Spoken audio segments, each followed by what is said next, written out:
সকল ছাত্রছাত্রীকে আমার চ্যানেলে স্বাগত। তো আজ থেকে আমি শুরু করছি প্রশ্নবিচিত্রা 2022 ক্লাসিফাইড প্লাস সাজেশনের সমাধান। তো আমি এমসিকিউ সমাধান তোমাদের 12-এর ছায়া প্রকাশন থেকে করাইনি, অপেক্ষা করছিলাম এই বইটা কবে বেরোবে। তোমরা নিশ্চয়ই হাতে পেয়ে গেছো, যারা পাওনি তারা অবশ্যই সংগ্রহ করে নেবে বইটা, যাতে তোমাদের এমসিকিউগুলো সমাধান করে নেওয়ার সময় প্রশ্ন খুঁজে পেতে অসুবিধা না হয়। তো চলো আজকে ক্লাস শুরু করি। তো এখানে অনেক প্রশ্ন দিয়েছে, এমসিকিউ আছে 65খানা। তো দেখা যাক আজকে ক্লাসে আমি কতগুলো করাতে পারি। আমি ভাগ ভাগ করে করাবো, আগে এমসিকিউগুলো সমাধান করাবো, তারপরে বড় প্রশ্ন করাবো। তো তোমরা নিজেরাও চেষ্টা করবে আর আমাকে বলবে কোন প্রশ্নগুলো পারছো না। এমসিকিউগুলো আমি করাচ্ছি ঠিক আছে, যে প্রশ্নগুলো পারবে না তোমরা বলবে আমাকে, আমি অবশ্যই ছোট ছোট ভিডিওর মাধ্যমে তোমাদের সেগুলো আমি সমাধান করে দেবো সময় মতো। ঠিক আছে, চলো আজকে ক্লাস শুরু করি। আমাদের নতুন টার্গেট 2022 এইচএস। তো আশা করি তোমাদের খুব ভালো লাগবে, তার জন্যই আমার এই প্রচেষ্টা তোমাদের জন্য খুবই একটা সামান্য প্রচেষ্টা আমার তরফ থেকে, যাতে তোমাদের একটু সুবিধা হয় পড়াশোনার ক্ষেত্রে। তো চলো আজকের ক্লাস আমরা শুরু করে দিই। তো প্রথম আমরা ইউনিট 1 স্থিরতড়িৎ বা ইলেকট্রোস্ট্যাটিক্স থেকে যে এমসিকিউগুলো আছে সেগুলো আমরা শুরু করছি একদম শুরু থেকে। এটা একদম ডিসকার্ডেড সিলেবাসের ওপর বইটা করেছে 2022 উচ্চ মাধ্যমিক। আমি নিলাম বইটা 90 টাকা দাম নিল, তোমাদের হয়তো কম বেশি কিছু পড়তে পারে। তো তোমরা সেটা অবশ্যই কালেক্ট করে নেবে এবং সমাধান করাটা শুরু করে দেবে। প্র্যাকটিসটা খুব দরকার, প্র্যাকটিস ছাড়া কিন্তু ভালো জায়গায় যাওয়া যাবে না বা ভালো স্কোর করা যাবে না। আর যদি প্র্যাকটিস করা যায়, আমি তোমাদের কথা দিচ্ছি মিনিমাম তোমরা 90% নাম্বার পাবেই, যদি তোমরা ভালোভাবে আমার কথা মতো প্র্যাকটিস করতে থাকো। তো চলো আজ এই ক্লাস শুরু করি।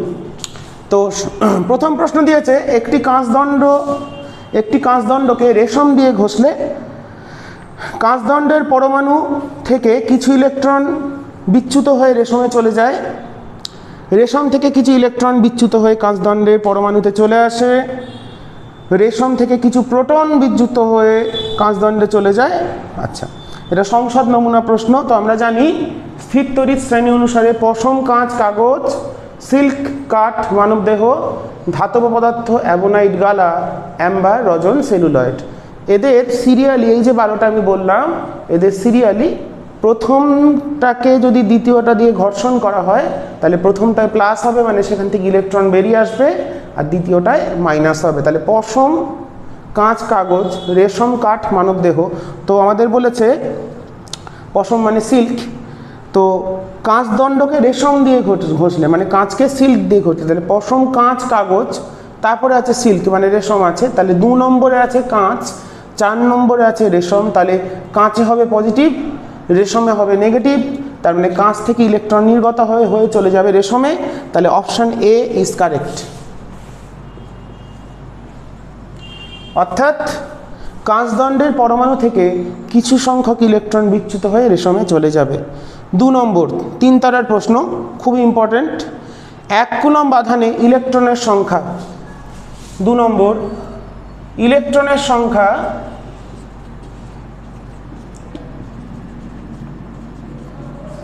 সমান আধান বাই ইলেকট্রনের চার্জ, মানে 1/1.6 × 10⁻⁻19। এটা আসবে 6.25 অপশান আছে মনে হয় নাকি, 6.25 10⁻18। তোমরা ভাগ করে দেখবে এখানে কততে দিয়েছে অপশানটা, 10⁻18 বিতে দিয়েছে, তাহলে বি এর উত্তরটা কারেক্ট হবে। আচ্ছা, 3-এ চলে যাই এবার। 3-এ বলেছে 2 কুলম্ব আধান ইলেকট্রনের সংখ্যাটা তোমরা নিজেরা করবে। 2 কুলম্ব মানে এটা দ্বিগুণ হয়ে যাবে, মানে 12.50 10⁻18, মানে 12.5 10⁻18। সিতে আমি বলেই দিলাম 12.5 10⁻18। আচ্ছা, 4-এরটা কি বলেছে? 4-এরটা বলেছে 2টি আহিত কণার মধ্যে দূরত্ব d থাকলে তাদের মধ্যে বিকর্ষণ বল হয় 9 নিউটন। দূরত্ব যদি 3d হয় তাহলে আমরা কি জানি, আকর্ষণ বিকর্ষণ বল দূরত্বের বর্গের ব্যস্তানুপাতিক। দূরত্ব 3 গুণ হলে বলটা 9 ভাগ হয়ে যাবে। তাহলে উত্তর হবে F, যেহেতু F প্রপোর্শনাল টু 1/r², তাহলে ডিস্টেন্সটা যদি 3d হয়, দূরত্বটাকে d থেকে 3d করা হলে বলটা F থেকে হয়ে যাবে F/r²। f/9, কারণ বর্গের ব্যস্তানুপাতিক, তাহলে 3 স্কোয়ার মানে f/9, তাহলে উত্তরটা হবে, আগে ছিল 9 নিউটন, তাহলে 9/9 মানে 1 নিউটন। 4-এর উত্তর আমরা পেয়ে গেছি 1 নিউটন, মানে হচ্ছে এ অপশান। আচ্ছা, এরপর চলে যাই 5-এরটা। 1 স্ট্যাট কুলম্ব। 1 স্ট্যাট কুলম্বের সমতুল্য আধান কত তোমরা জানো? 1 কুলম্ব সমান হয় 3 × 10⁹ স্ট্যাট কুলম্ব। তাহলে 1 স্ট্যাট কুলম্ব সমান হবে তাহলে 1/3 × 10⁹ কুলম্ব। কোনটা অপশান দিয়েছে এখানে?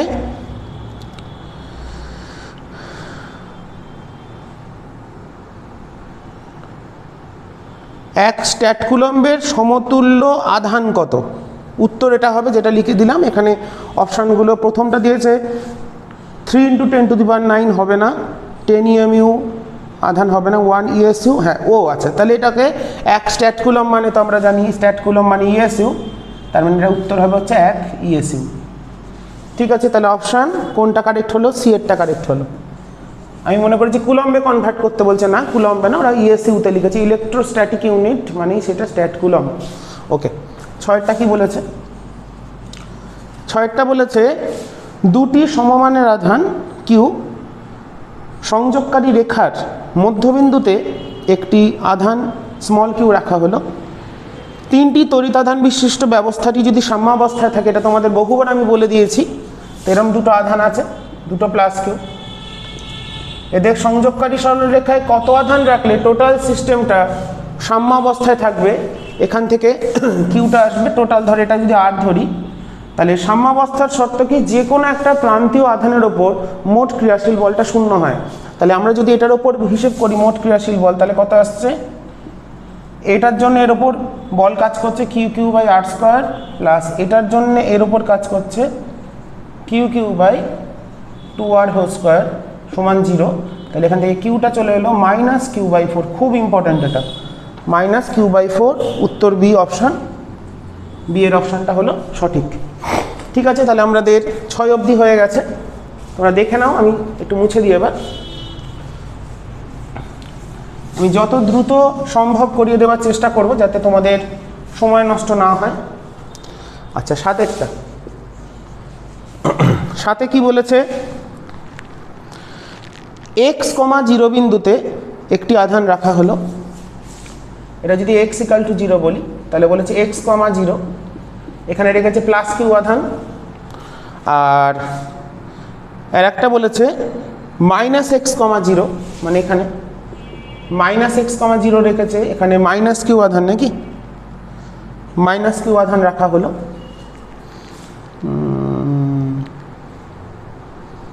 হ্যাঁ, আচ্ছা, 0, y বিন্দুতে তড়িৎ ক্ষেত্র কত? ধর এখানে কোন একটা বিন্দু আছে, সেটা হচ্ছে 0, y, এটা তো দ্বিমেরুর মতো আচরণ করবে। 0, y বিন্দুতে তড়িৎ ক্ষেত্রের কোন দিকে হবে? তো আমরা জানি, দেখো এর জন্য তড়িৎ ক্ষেত্র এই সাইডে হবে, আমি এখানটা আরেকবার রাখি, ধর এখানে এই প্লাস কিউটার জন্য এটা মাইনাস, প্লাস কিউ এর জন্য এখানে কোন দিকে হবে? এদিকে। এটার জন্য হবে এদিকে, তাহলে লব্ধিটা হবে এই বরাবর, তার মানে কোন দিকে? নেগেটিভ x অক্ষ বরাবর। তাহলে 0, y বিন্দুতে তড়িৎ ক্ষেত্রটা হচ্ছে প্লাসের জন্য এটা E1, মাইনাসের জন্য E2, এই দুটো রেজাল্ট্যান্ট হবে ঠিক মাঝ বরাবর, সেটা হচ্ছে নেগেটিভ x অক্ষ বরাবর। তাহলে অপশান বি ইজ কারেক্ট। আমাদের প্রশ্ন ছিল 0, y বিন্দুতে তড়িৎ ক্ষেত্রের অভিমুখটা কোন দিকে হবে? সেটা হচ্ছে -x অক্ষ বরাবর। ঠিক আছে, 4, 5, 6 তোমরা দেখে নিয়েছো, তো আশা করি তোমাদের এগুলো খুব সাহায্যে আসবে, তোমরা মিলিয়ে নিতে পারবে উত্তরগুলো আমার সাথে। 8-এর প্রশ্ন কি বলেছে? আর ব্যাসার্ধের একটি গোলীয় তলের, আচ্ছা, আর ব্যাসার্ধের গোলীয় তলের পৃষ্ঠতলে একটি সংকীর্ণ এবং ছোট ছিদ্র আছে। এই ধরো আর ব্যাসার্ধের একটা গোলীয় তল, এটা কত কার বলেছে? এটা বলেছে স্মল আর ব্যাসার্ধের। স্মল আর ব্যাসার্ধের গোলীয় তলে একটি সংকীর্ণ ছিদ্র আছে, গোলকটিতে কিউ পরিমাণ আধান দেওয়া হলে পৃষ্ঠতলে থাকা ছিদ্রে তড়িৎ ক্ষেত্রের মান কত হবে? এখানে ধরো একটা ছিদ্র আছে, এখানে আমরা একটা ছিদ্র করে দিয়েছি। তো কি ঘটনা দেখো, আমাদের আমরা এর যদি ব্যাসার্ধ আর বলি, মানে তলমাত্রিক ঘনত্ব যদি হয় সিগমা, মানে Q/4πr², এটা হলো আধানের তলমাত্রিক ঘনত্ব।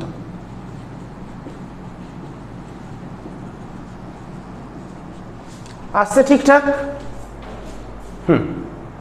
আধানের তলমাত্রিক ঘনত্ব যদি সিগমা হয়, তাহলে আমরা কি জানি, এই যদি এটা পুরো গোলক হতো তাহলে তার তড়িৎ ক্ষেত্র হতো পৃষ্ঠে,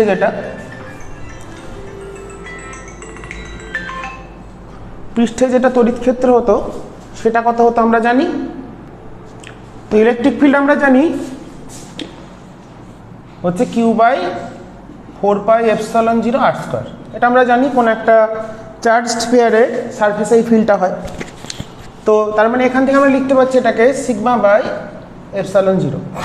এবার দেখো, আমরা জানি ভেতরে কোনো ফিল্ড থাকে না, তাই তো? তো এটাকে আমরা যদি দুটো পার্ট মনে করি, ধরো এই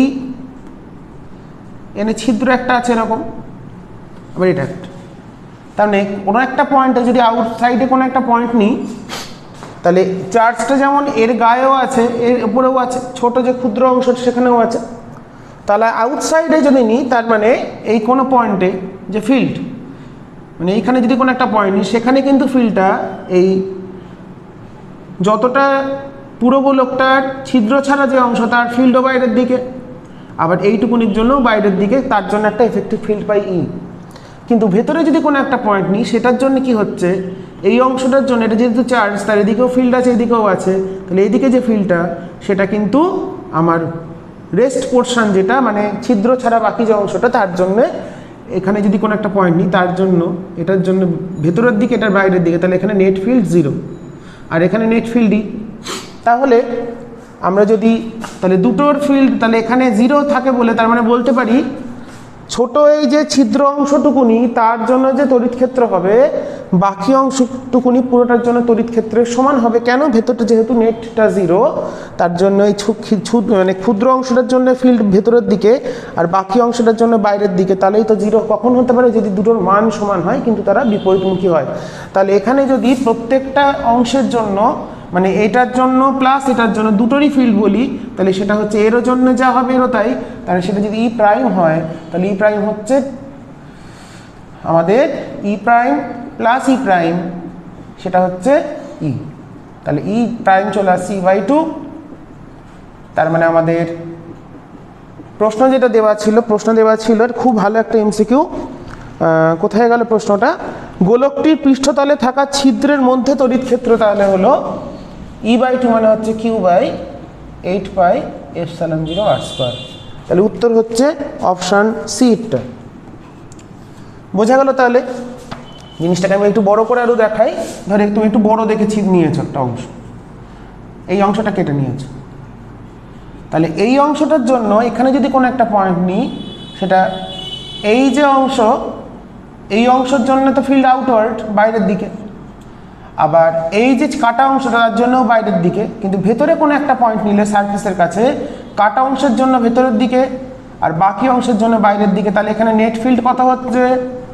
নেট ফিল্ড কত হয়? 0। কন্ডাক্টরের ভেতরে ফিল্ড 0 হয় আমরা জানি, এবং 0 হচ্ছে, তার থেকেই বুঝতে পারছি এই অংশটার জন্য যে ফিল্ড আর এই কাটা অংশের জন্য ফিল্ডের মান দুটোর সমান।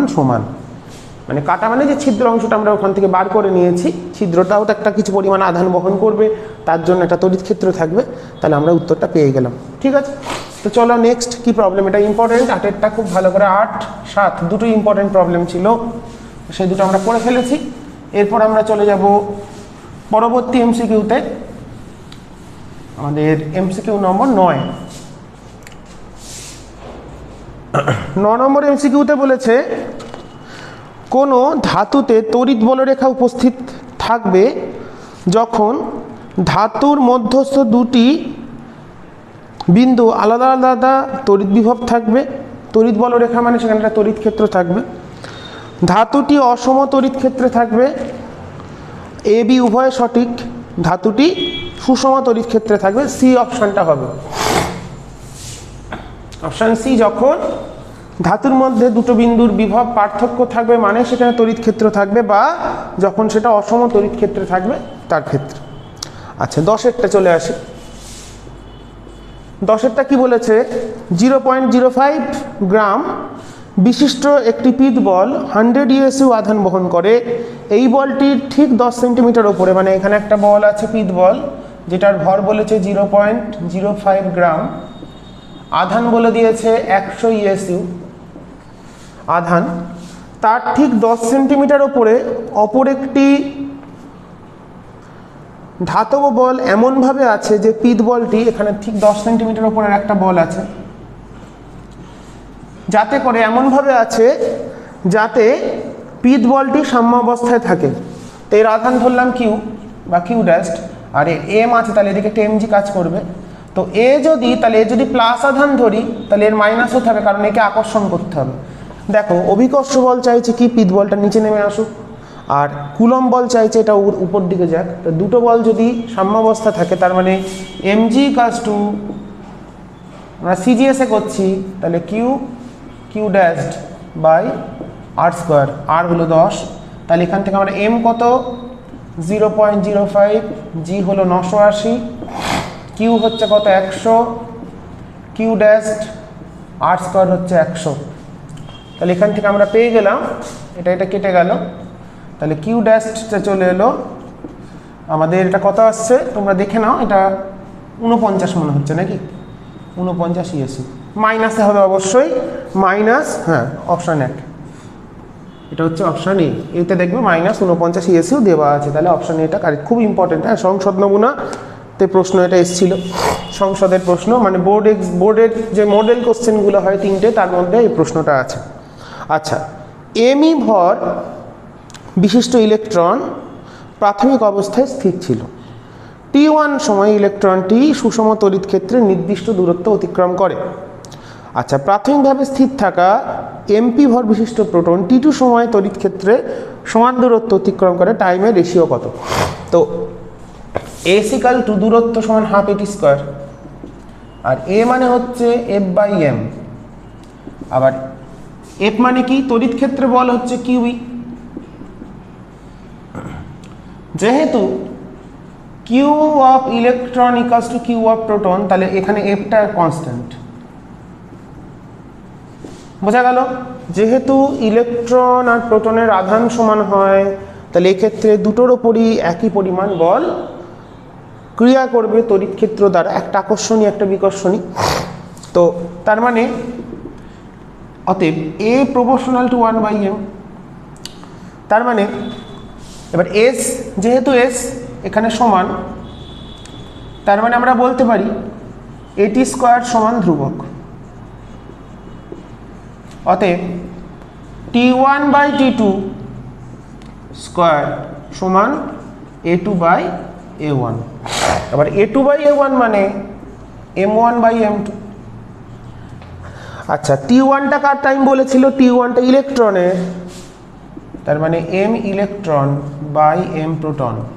তাহলে T1/T2 চলে আসছে √M electron by M proton.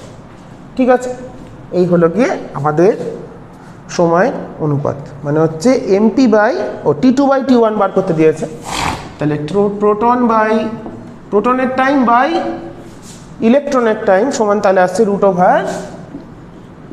√MP/ME, মানে whole to the power half.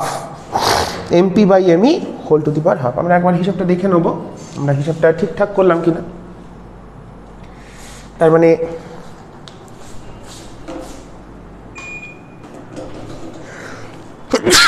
এখানে দেখো,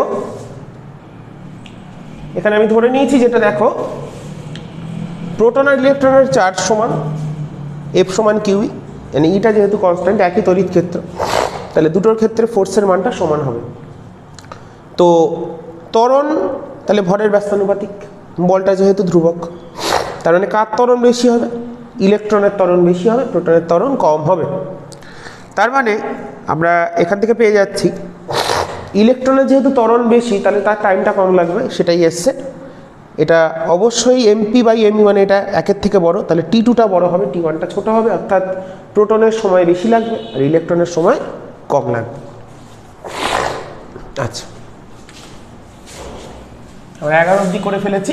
এরপর আমরা নেক্সট, প্রত্যেকটা প্রবলেম ভালো, তোমরা খুব ভালো করে করবে যাতে তোমাদের সুবিধা হয়, তার জন্য দেখিয়ে দিচ্ছি।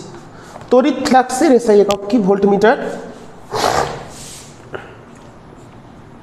ফাই মানে হচ্ছে E ইন্টু S, ই মানে কি? ডিভিডিটি, মানে ভোল্ট পার মিটার, আর এরিয়া মানে হচ্ছে মিটার স্কোয়ার, তাহলে হচ্ছে ভোল্ট ইন্টু মিটার।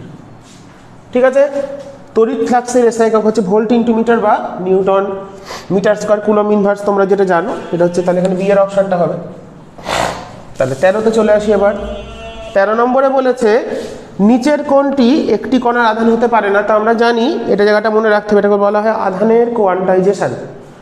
কোন আহিত বস্তুর আধান সর্বদা ইলেকট্রনের আধানের সরল গুণিতক হয়, অর্থাৎ কোন আহিত বস্তুর আধান সর্বদা ইলেকট্রনের আধানের সরল গুণিতক হবে, মানে হয় 1 গুণিতক 2 গুণিতক, কখনোই ভগ্নাংশ গুণিতক হওয়া সম্ভব নয়। তাহলে এখানে যে চারটে সংখ্যা দিয়েছে 1.6, 1.6, 3.2, 4.8, এখানে একটু কোশ্চেনটা ভুল আছে। এখানে সবকটাই দেখো আমাদের 1.6 দ্বারা বিভাজ্য, তো দেখে নি একটু। ও, একটা ESU-তে আছে না, ESU-তে আছে, ও তো ঠিকই তো আছে, অসুবিধা তো নেই।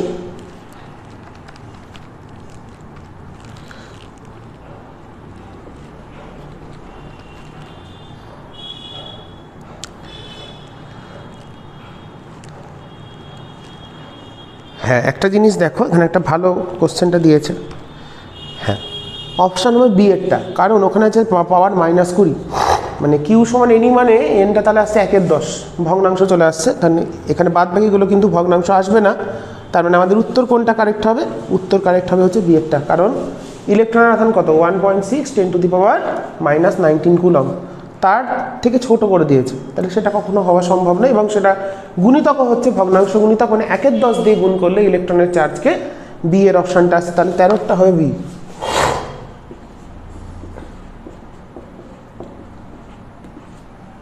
আচ্ছা, 14 নম্বর কি দিয়েছে? 14 নম্বরে বলেছে আধানের তলমাত্রিক ঘনত্বের একক কি? আধানের তলমাত্রিক ঘনত্ব মানে সিগমা, মানে হচ্ছে Q/A, কিউ মানে IT, আর এ পরে হচ্ছে এরিয়া মানে L স্কোয়ার, মানে হচ্ছে এটা এ দিয়ে দিয়েছে না আই দিয়ে দিয়েছে, তাহলে I L⁻²T, তাহলে I T, মানে বি এর অপশনটা আসছে L⁻²Ti। ভালো কোশ্চেন। 15 কি বলেছে? একটি নিস্তড়িত ধাতব পাত থেকে 10⁻19 সংখ্যক ইলেকট্রন যদি অপসারণ করলে তার আধানের পরিমাণ কত হবে? ইলেকট্রন বার করছি মানে প্লাস হবে, ইলেকট্রন বেরিয়ে গেলে প্লাস হয়। তো আমাদের কি সূত্র? কিউ সমান এনই, এনটা বলে দিয়েছে 10⁻19, আর ইলেকট্রনের চার্জ প্লাস হবে, কারণ ইলেকট্রন অপসারণ করলে সেটা ধনাত্মক আধানে আহিত হয়। তাহলে 10⁻19 ইন্টু 1.6 10⁻−19, তাহলে হচ্ছে 1.6 কুলম। তাহলে option plus 1.6 coulomb, option A is correct. কারণ ইলেকট্রন যদি দিত, এখানে বলেছে ইলেকট্রন অপসারণ করা হলো মানে বের করে আনা হলো, ইলেকট্রন যদি দান করতো তাহলে মাইনাসে হতো, মানে বি এর অপশানটা তখন হতো। আচ্ছা, 16 কি বলেছে? টর্কের রাশিমালা P × E, তোমরা জানো সবাই, এ বলার কিছু নেই। টাও সমান P, মানে হচ্ছে dipole moment cross electric field, এটা হচ্ছে ভেক্টর রূপ টর্কের। আচ্ছা, 17টা R1 ও R2 ব্যাসার্ধের দুটি আহিত গোলকের আধানের তলমাত্রিক ঘনত্ব একই হলে আধানের অনুপাত কত? তো তাহলে প্রথমটার আধান যদি Q1 ধরি আর দ্বিতীয়টা Q2, দুটোর তলমাত্রিক ঘনত্ব সমান, মানে Q/4πr², দুটো সমান করে দেবো। তাহলে Q1/this = Q2/this, দুটোরই তলমাত্রিক ঘনত্ব সমান বলে দিয়েছে, তাহলে দুটোরই Q/4πr² সমান হবে। তাহলে এখানে আধানের অনুপাত কত হলো? অতএব Q1/Q2 চলে এলো R1/R2 হোল স্কোয়ার। তাহলে অপশন কোনটা কারেক্ট আসছে? Option C is correct. 18 নম্বরে বলেছে একটি তড়িৎদ্বিমেরুর অক্ষের অবস্থানে রাখা একটি আধানের উপর প্রযুক্ত বল, আচ্ছা, একটি তড়িৎদ্বিমেরুর অক্ষের উপর রাখা প্রযুক্ত বল F দূরত্ব দ্বিগুণ করলে, তো মনে রাখতে হবে দ্বিমেরুর ক্ষেত্রে প্রপোর্শনাল টু 1/r³। দ্বিমেরুর ক্ষেত্রে ই কত হয়? অক্ষ অবস্থানে 2p। দ্বিমেরুর কোন একটা দ্বিমেরু যদি থাকে, ডাইপোল যদি থাকে, তার অক্ষ অবস্থানে কোন একটা বিন্দুতে ইলেকট্রিক ফিল্ড কত হয়? 2p/r³, তাই তো? 2p বাই হচ্ছে r³। তো আমরা যদি এটাকে স্মল ধরে নিই, সেই হিসাবে আমি বলছি, ক্ষুদ্র ধরে নিলে এটা আসছে। তো r³ সঙ্গে প্রপোর্শনাল, তার মানে ফোর্স তো QE, তাহলে Q × 2p/r³। তার মানে বুঝতেই পাচ্ছি কেন r³। তাহলে এখানে বলেছে দূরত্ব যদি দ্বিগুণ করি, তাহলে কিউব মানে 1/8, কিউবের ব্যস্তানুপাতিক, তাহলে 2 মানে 8, যদি সমানুপাতিক হতো তাহলে হতো 8f, কিন্তু এখানে হয়েছে 1/r³, তাহলে হবে f/8, মানে হচ্ছে অপশান কত দেওয়া আছে? ডি। তাহলে option D is correct, f/8। তাহলে মনে রাখতে হবে ডাইপোলের ক্ষেত্রে ফোর্সের ফর্মুলা 1/r³, আর কোনো যদি চার্জ বলতো, চার্জ আধানের ক্ষেত্রে হয় 1/r²। খুব ইম্পর্টেন্ট পয়েন্ট এটা, হ্যাঁ, মনে রাখবে। 19 নম্বরে বলেছে একটি তড়িৎ দ্বিমেরুকে একটি অসম তড়িৎ ক্ষেত্রে স্থাপন করা হলে দ্বিমেরুটির ওপর লব্ধি বল অবশ্যই শূন্য হবে না, কখনোই না, কারণ অসম তড়িৎ ক্ষেত্রে লব্ধি বল থাকে। আচ্ছা, লব্ধি বল এবং লব্ধি টর্ক উভয় ক্রিয়া করবে, ডি এর অপশনটা হবে। দুটোই থাকবে। অসম তড়িৎ ক্ষেত্র যদি হয়, মানে ধরো এখানে যদি রাখলে একটা ডাইপোলকে, এদিকে বললাম তড়িৎ ক্ষেত্র E1, এখানে তাহলে প্লাস কিউ, তাহলে এদিকে কাজ করছে QE1। আর এখানে যদি তড়িৎ ক্ষেত্র E2 হয়, অসম মানে সব জায়গায় সমান নয়, তাহলে এখানে কাজ করবে মাইনাস। দুটো দেখো নেট ফোর্স থেকে যাচ্ছে, যদি E1টা বড় ধরি তাহলে নেট ফোর্স হচ্ছে QE1 minus QE2। Net force থাকছে, তাহলে অবশ্যই নেট ফোর্স থাকবে এবং টর্ক তো থাকবেই, তার জন্য এটা ঘুরতে শুরু করবে। আচ্ছা, 20 নম্বর কি বলেছে? বায়ু মাধ্যমে রক্ষিত ঘনকের ভেতরে একটি কিউ আধান আছে, ঘনকের 6টি তল দিয়ে অতিক্রান্ত ফ্লাক্স, তল দিয়ে অতিক্রান্ত ফ্লাক্স কত? Q/ε0, 20টা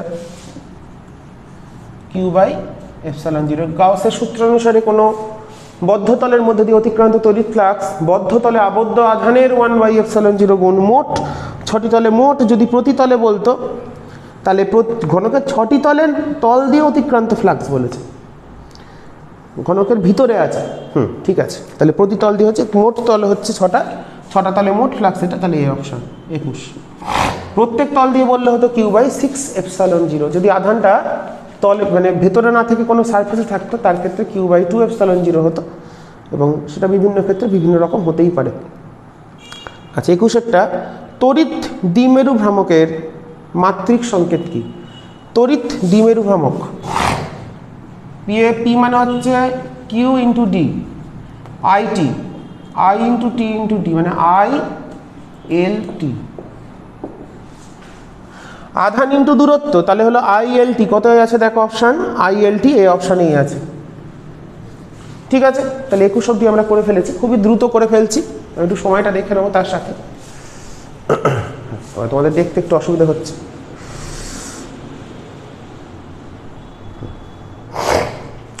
তো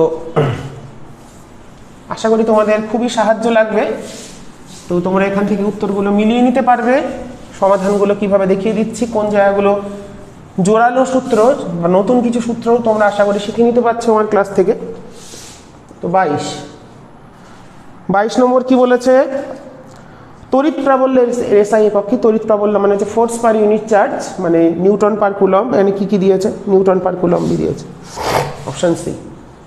তড়িৎ প্রাবল্যের এসআই একক নিউটন পার কুলম্ব। 23 নম্বর, একটি অর্ধবৃত্তাকার তলের কেন্দ্রে কিউ আধান আছে, তাহলে ওই তল দিয়ে অতিক্রান্ত ফ্লাক্স সংখ্যা কত হবে? দেখো, এই যদি অর্ধবৃত্তাকার হয়, এর কেন্দ্রে কিউ আধান আছে, তাহলে এটাকে যদি এর মোট কত ফ্লাক্স বেরোয়, কিউ আধান থেকে মোট ফ্লাক্স কত বেরোয়? Q by epsilon zero. তো এই অংশ দিয়ে কতটা যাচ্ছে, ফ্লাক্স কতটা বেরোচ্ছে, মোট যে ফ্লাক্স তার কতটা, অর্ধেকটা বেরোচ্ছে এদিক দিয়ে, তাহলে উত্তর হবে q by two epsilon zero, মানে হাফটা। বোঝা গেল কথাটা? একটা অর্ধবৃত্তাকার যদি একটা অর্ধবৃত্তাকার বা অর্ধগোলকাকৃতি যেটা বলেছে, যে তলটা বলেছে অর্ধবৃত্তাকার তলের কেন্দ্রে অর্ধবৃত্তাকার হয় না কথাটা, এটা হচ্ছে আমাদের অর্ধগোলকাকৃতি হবে প্রশ্নটা। হ্যাঁ, বৃত্তাকার মানে তো 2D, সে তো কোনো এনক্লোজ করবে না। ওকে, তো যাই হোক, খুব ইম্পর্টেন্ট, অর্ধবৃত্তাকার তলের কেন্দ্র যদি থাকে তাহলে ওই তল দিয়ে ফ্লাক্স কত, তাহলে কেন কিউ বাই টু হলো? এটা যদি পুরো গোলক হতো তাহলে কিউ বাই এপসাইলন জিরো। এবার তার মানে একটা অর্ধগোলক দিয়ে তার অর্ধেক অংশ বা হাফ 50% যাচ্ছে, তাই Q by two epsilon naught. Okay, আচ্ছা 24-এ চলে যাই এবার। এটা অপশান তাহলে হলো কোনটা? অপশানই দেখছি না, অপশান হলো এটা 23-এরটা তাহলে হলো বি। আচ্ছা 24-এ চলে যাই এবার। 24 নম্বর এমসিকিউ, অনেক এমসিকিউ, ভালো প্র্যাকটিস করার জন্য খুব ভালো। একটি আধান ঘনকের শীর্ষবিন্দুতে অবস্থিত, একটা ঘনক আছে,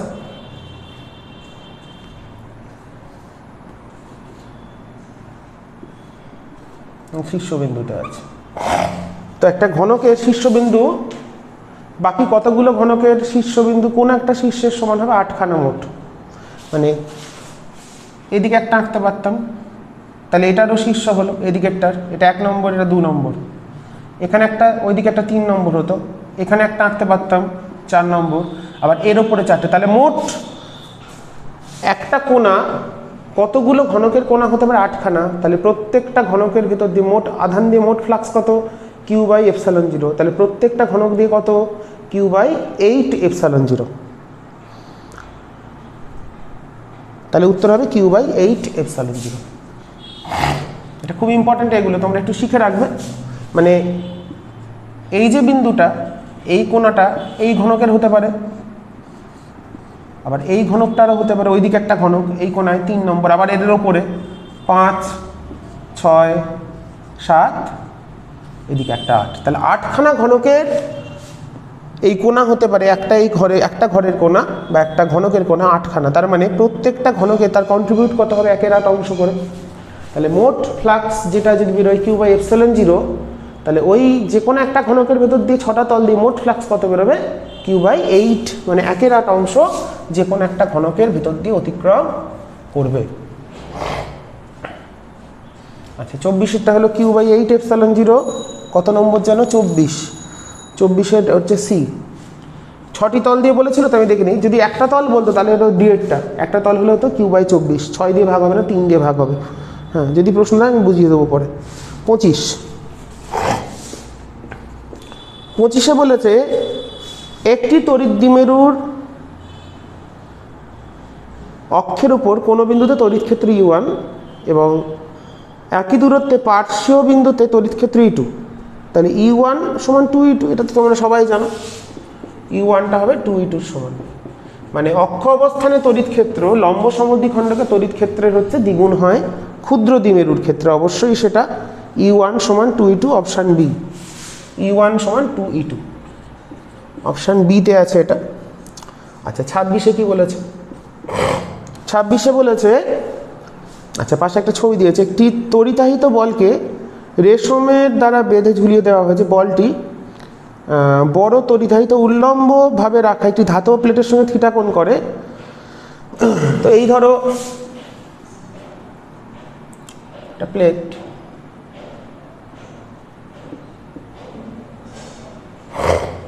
এখানে একটা কোণ করেছে থিটা। আচ্ছা আধানের তলমাত্রিক ঘনতা, আচ্ছা কি কি কাজ করছে? এদিকে সুতোর টান, এদিকের mg, এদিকে তড়িৎ ক্ষেত্র তড়িৎ বলের আধান যদি q হয় সেটা হচ্ছে q ইন্টু ই, তাহলে এদিকে হচ্ছে টানের সাইন উপাংশ, এদিকে টানের কস উপাংশ, কারণ এটা থিটা হলে এটাও থিটা হবে। তাহলে টি সাইন থিটা সমান পাচ্ছি আমরা কিউ ই মানে হচ্ছে সিগমা বাই এপসাইলন 0, আর টি কস থিটা পাচ্ছি আমাদের এমজি। তাহলে তলমাত্রিক ঘনত্বটা বলেছে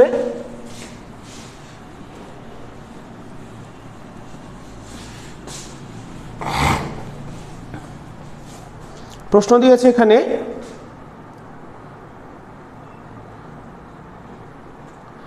ধাতব প্লেটের সঙ্গে থিটা কোণ উৎপন্ন করলে, তাহলে হ্যাঁ তাহলে এটাকে আমাদের ভাগ করে দিই ট্যান থিটা, কারণ টিটাকে অপসারণ করতে হবে, নাহলে তো বলতে পারতাম sigma proportional to sine theta নয়, টিটা তো আননোন, তাই টিটাকে ভাগ করলাম, তাহলে হচ্ছে q sigma by m g epsilon naught. তাহলে দেখো এখানে এই কিউ এই পোর্শনটা পুরোটা একটা কনস্ট্যান্ট রাশি, তাহলে sigma proportional to tan theta, তার মানে তলমাত্রিক ঘনত্ব ট্যান থিটার সাথে সমানুপাতিক, অপশন সি ইজ কারেক্ট। আচ্ছা 26 হয়ে গেল।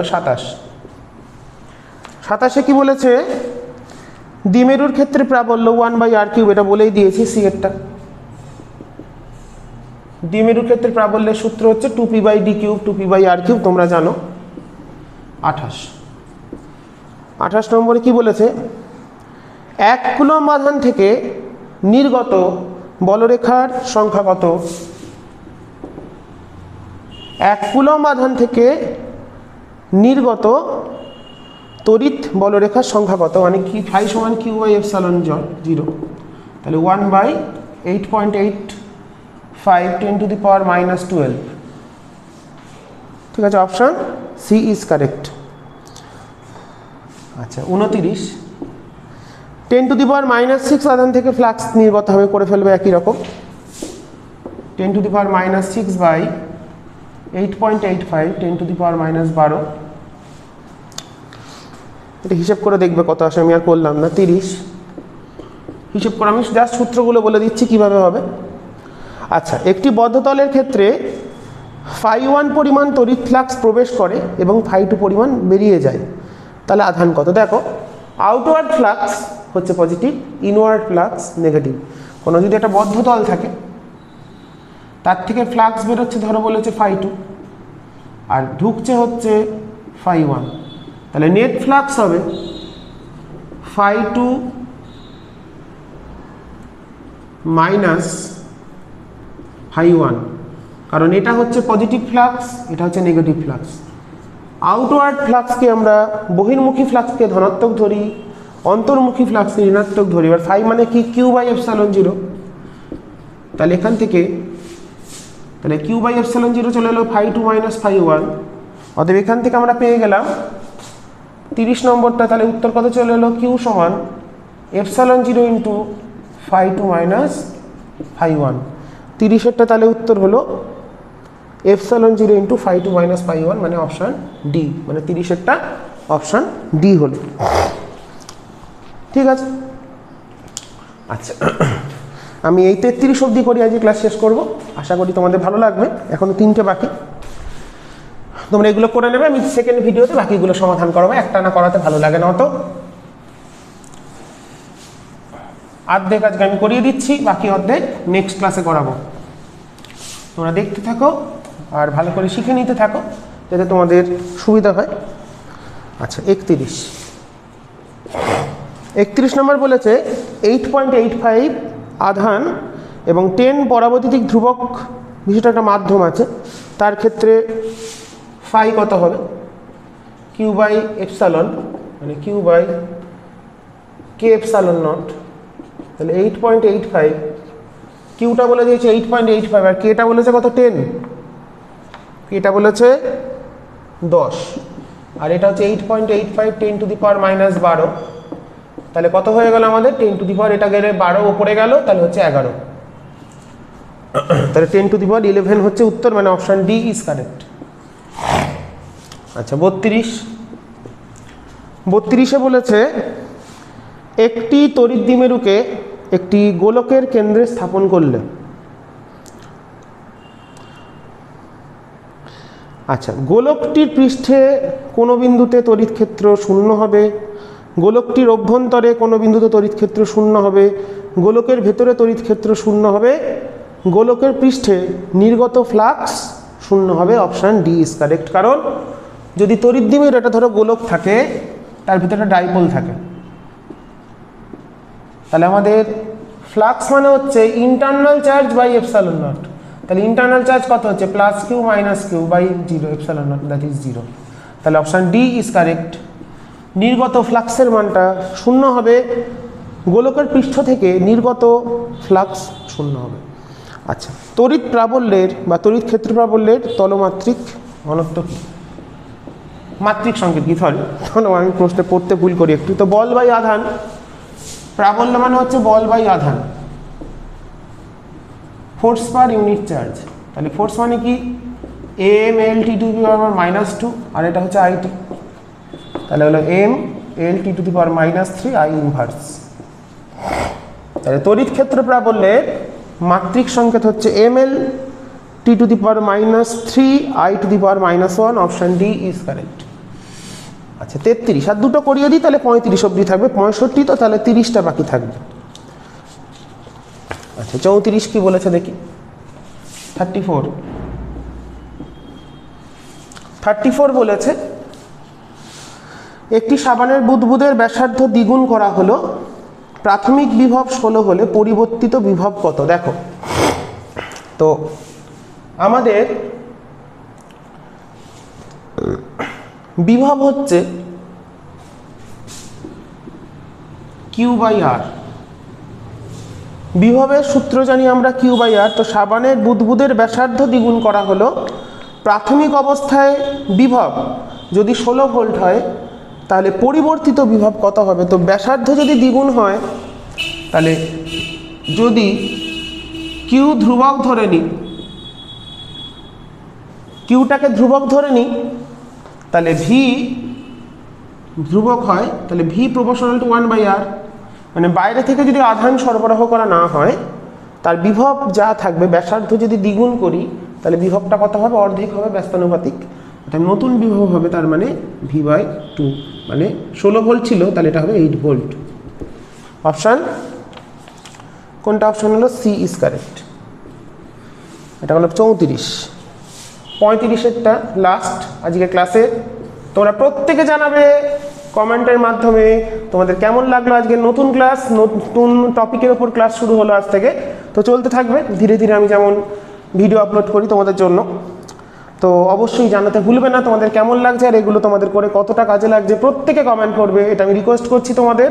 আর যারা এখনও চ্যানেলটা সাবস্ক্রাইব করোনি, অবশ্যই করে দিও, কারণ অনেকেই আছে যারা চ্যানেল সাবস্ক্রাইব না করেও আমার চ্যানেল ফলো করছো। তোমরা অবশ্যই সাবস্ক্রাইব করবে চ্যানেলটা, তাহলে আমার খুব ভালো লাগবে। আর অবশ্যই কমেন্টে জানাবে তোমাদের ক্লাসগুলো কেমন লাগছে। লাস্ট এমসিকিউ, পি ভ্রামক বিশিষ্ট একটি তড়িৎদ্বিমেরুর ই তড়িৎ ক্ষেত্রের ই অভিমুখে অবস্থিত, 90 ডিগ্রি কোণে ঘোরাতে কৃতকার্য কত? তড়িৎ ক্ষেত্রে কার্যের সূত্র কি? ডাব্লিউ সমান PE cos theta 1 minus cos theta 2। তাহলে প্রথমে কততে ছিল? প্রথমে ছিল হচ্ছে তড়িৎ ক্ষেত্রের দিকে, এখানে দেখো বলে দিয়েছে তড়িৎ ক্ষেত্র অভিমুখে ছিল, তাহলে প্রথম অ্যাঙ্গেলটা 20 ডিগ্রি, তারপরে যাবে 90 degree, that is cos 0 minus cos 90। তো এটা তো হয়ে গেল 0, দ্যাট ইজ পিই। তাহলে কার্যটা হবে পি ইন্টু ই, তার হচ্ছে অপশান ডি ইজ কারেক্ট। ঠিক আছে, তাহলে সূত্রটা কি? পিই cos theta 1 minus cos theta 2। তোমাদের বইতে যেটা আছে পিই 1 মাইনাস cos থিটা, ওটা দিয়ে করবে না।